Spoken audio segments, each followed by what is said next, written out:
অন্তর্বর্তী সরকারের সাবেক উপদেষ্টা তৌহিদ হোসেনের বিস্ফোরক মন্তব্য। কিচেন ক্যাবিনেটের সিদ্ধান্তে চলত অন্তর্বর্তী সরকার, 3বার পদত্যাগের সিদ্ধান্ত নিয়েছিলাম। আসসালামু আলাইকুম দর্শক, চোখ রাখুন বার্তা নিউজের সাথে থাকুন সাবস্ক্রাইব করে।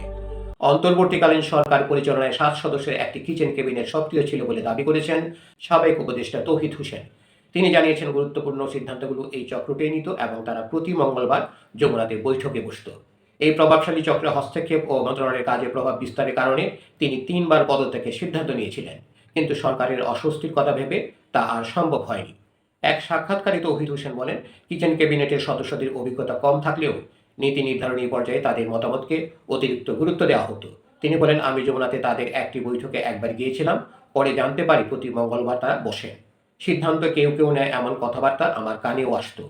জুলাই গণঅভ্যুত্থানে ডিপ টেস্ট বা অদৃশ্য কোনো শক্তির সক্রিয়তা নিয়ে সাবেক এই উপদেষ্টা বলেন, ডিপ টেস্ট পৃথিবীর সব ঘটনার সাথেই যুক্ত থাকে, তারা স্রোতের বিপরীতে যায় না, বরং স্রোতের সাথে থেকে পরিস্থিতি ম্যানিপুলেট করার চেষ্টা করে। দর্শক, আরও সংবাদ পেতে আমাদের বার্তা নিউজ চ্যানেলটি সাবস্ক্রাইব করে আমাদের সাথেই থাকুন। পররাষ্ট্র মন্ত্রণালয়ের দায়িত্ব পালনকালীন অনেক বিষয় থেকে তাকে অন্ধকারে রাখা হতো বলে জানান তিনি। বিশেষ করে জাতীয় নির্বাচনের মাত্র 3 দিন আগে যুক্তরাষ্ট্রের সাথে হওয়া বাণিজ্য চুক্তির বিষয়ে তিনি বলেন, পররাষ্ট্র মন্ত্রণালয় এতে সামান্যতম যুক্ত ছিল না।